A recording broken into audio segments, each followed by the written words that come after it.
Obrigada, vereador Ricardo Yang. Lembrando, mais uma vez, que no final, após esta última exposição, nós teremos espaço para perguntas, tá? Teremos pessoas com microfones para auxiliar.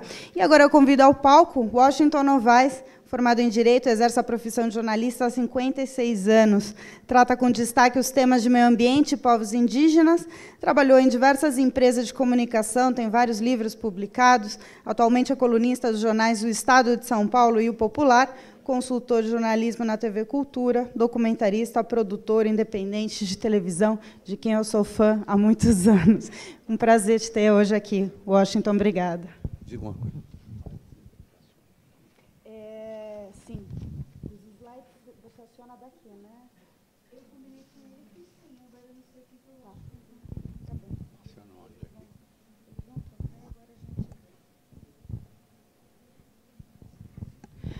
Vamos colocar o slide de apresentação do Washington, por favor.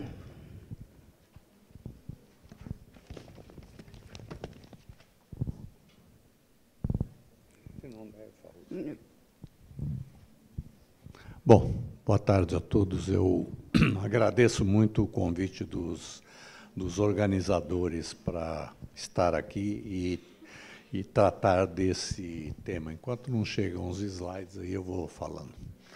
Então, eu creio que o desafio maior para os jornalistas nesse caminho dito ambiental, o desafio maior é sair do isolamento, deixar de ser apenas ambiental, entre aspas. É preciso sair do confinamento, porque tudo o que o ser humano faz tem impacto sobre o ambiente, sobre a água, sobre o ar, sobre o solo, sobre os outros seres vivos. E como tratar isoladamente, então, a economia, a política, a vida social e a cultura, e não tratar desses impactos? Porque nada é feito sem impactos. E isolá-los distorce as visões. Por isso é que, frequentemente, quando me apresentam como jornalista ambiental, eu digo, não sou jornalista ambiental e nem ambientalista. Eu sou jornalista há 56 anos e, se trato desse assunto, é porque não tem como isolá-lo. Porque, então, quem é que seria jornalista ambiental? Apenas quem trata da natureza, de árvores, de pássaros, etc. Mas como é que isso se relaciona com o todo? Então, nós temos que começar por um espectro aí muito maior, lembrando o seguinte, que nós vivemos hoje uma crise global, uma crise econômica, uma crise financeira, uma crise social, e tudo está relacionado com as questões chamadas de ambientais. E a crise brasileira está inserida nessa crise global. Podemos começar por um dos ângulos dramáticos que começa a ter um tratamento mais recente, principalmente por parte dos economistas, que começam a falar de uma crise da finitude dos recursos. O consumo hoje no mundo é de 7 toneladas anuais de recursos materiais por habitante da Terra. Vejam bem, 7 toneladas por habitante em materiais de todas as espécies e naturezas. Isso dá 49 bilhões de toneladas por ano, e até 2050, com mais 2 bilhões de habitantes, se nós persistirmos nesse ritmo de consumo, serão 65 bilhões de toneladas anuais de recursos consumidos. Isso é insustentável. Não há recursos suficientes no planeta para isso. A tal ponto que algumas empresas hoje, principalmente nos Estados Unidos, começam a planejar viagens siderais pelo espaço em busca de recursos em asteroides ou planetas, principalmente metais raros que começam a se esgotar. Mas será que isso é viável? E a que custos isso será feito? Agora, no meio desta crise de recursos, nós estamos desperdiçando a cada ano 1 bilhão e 300 milhões de toneladas só de alimentos, num mundo onde 1 bilhão de pessoas quase passam fome. O desperdício no lixo, nos resíduos, é imenso. Em média, são mais de 80% do que vai para aterros ou lixões. E isso é desperdiçado, quando poderia ser poupado, poderia ser reutilizado, poderia ser reciclado. Pode ir mais. Mais. Aí. Onde é que eu mudo aqui? Bom, então, depois, também esse arquivo está copiado aí, se for preciso, os organizadores podem fornecer. Então, tanto desperdício convive com isso, com quase 1 bilhão de pessoas que passam fome, com 40% da humanidade que não dispõe de saneamento básico e, segundo os relatórios da ONU, chegamos a este ponto de mais de 600 milhões de pessoas que defecam ao ar livre todos os dias. Nós já perdemos 1/3 da biodiversidade de onde vem novos alimentos, novos medicamentos, materiais para substituírem os que se esgotarem. A desertificação avança 60 mil quilômetros quadrados por ano. Há um relatório da ONU também que mostra essa questão que é muito pouco considerada. Produzir 1 quilo de carne bovina exige o uso de 15 mil litros de água em todas as etapas, desde a formação da pastagem, as rações para o gado e tal. Para carne suína, são 8 mil litros por quilo, de aves, 4 mil e de vegetais, de 1.000 a 1.300 litros. Às vezes eu vou falando em escolas e pergunto para as crianças, quanta água vocês usam por dia? E um diz, eu tomo 3 copos d'água, outro diz, eu tomo 5, outro diz, eu tomo 8. Aí alguém diz, não, mas tem um chuveiro, o outro diz, tem a água da cozinha e tal. Aí eu pergunto, vocês comem carne? Quando você come um bife no almoço, um bife no jantar. Então, são 100 gramas no almoço, 100 gramas no jantar. Para produzir isso, precisa 3 mil litros de água, para produzir essas 200 gramas de carne que vocês comem. Se vocês somarem a isso os outros usos, no banheiro, no sanitário, na cozinha, em outros usos, vocês vão ter 4 mil litros de água por dia. Cada um de vocês usa 4 mil litros de água por dia. E é preciso ter consciência disso aí. Nós também, como mencionou o Dr. Yang, nós chegamos já a limites em matéria do clima, nós já estamos com 400 partes por milhão de poluentes na atmosfera. E já será quase impossível não chegar a 450 partes por milhão e conter o aumento da temperatura em 2 graus Celsius, porque, além disso, as consequências são inimagináveis no planeta Terra. E os combustíveis fósseis, que respondem pela maior parte dessa poluição, eles respondem por 85% das emissões. Na área da biodiversidade, já perdemos 1/3 dessa biodiversidade, quando nós precisamos conservar pelo menos 17% dos sistemas terrestres, dos ecossistemas terrestres, e 10% das áreas oceânicas, segundo ficou decidido em 2010 em Nagoya, mas não se consegue botar isso na prática. E os estoques pesqueiros, já perdemos 1/4 dos estoques pesqueiros e há sobrepesca no restante, quando a pesca é responsável por uns 40% das proteínas das populações mais próximas. E o quadro geral chega a esta coisa dramática.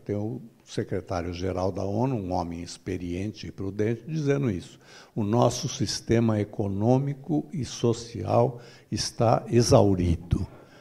E o Blue Planet, que reúne os 20 cientistas do Prêmio Nobel Alternativo, dizendo isso, que o atual sistema no mundo está falido. É preciso pensar nisso, a gravidade de uma questão dessa colocada e a responsabilidade de vocês todos, jornalistas e que serão jornalistas. Quer dizer, o atual sistema no mundo está falido. Nós temos que criar outro sistema no mundo.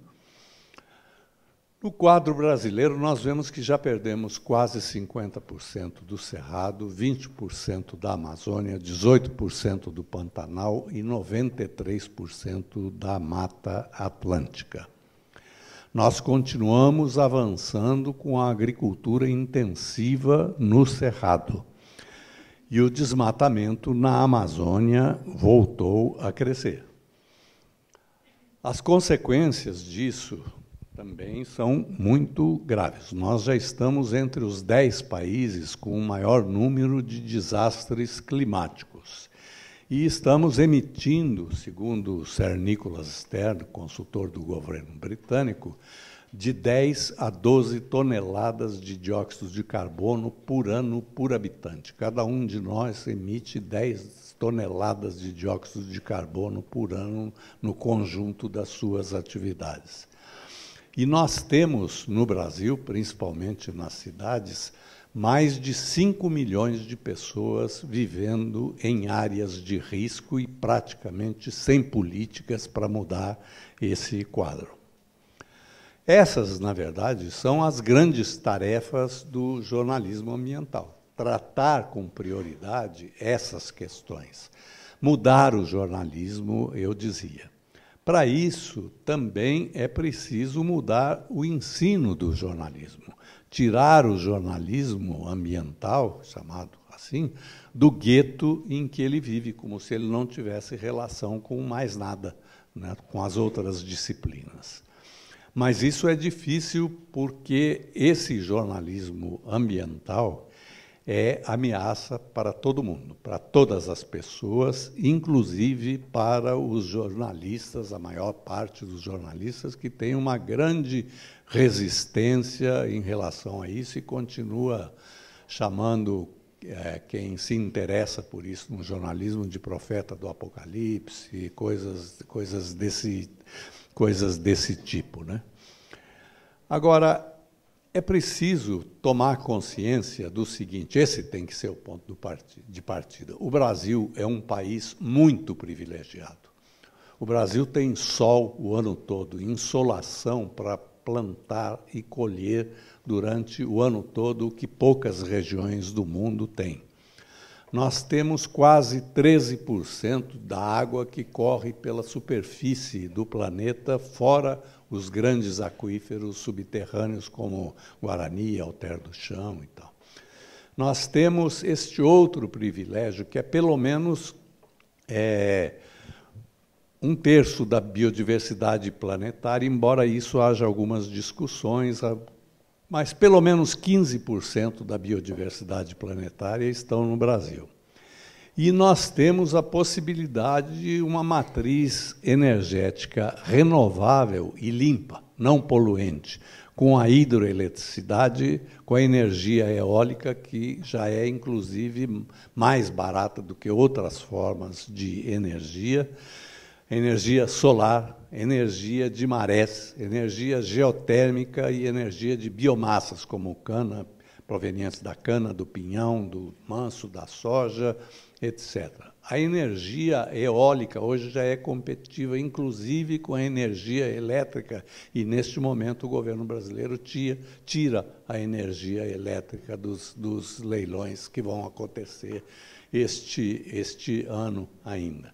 A energia solar, que caminha também para ser competitiva, para vocês terem ideia do que pode ser, eu já vi um estudo mostrando o seguinte, que se nós ocupássemos a área do reservatório da hidrelétrica de Itaipu com painéis solares, seria possível produzir ali mais energia do que toda a usina de Itaipu, né?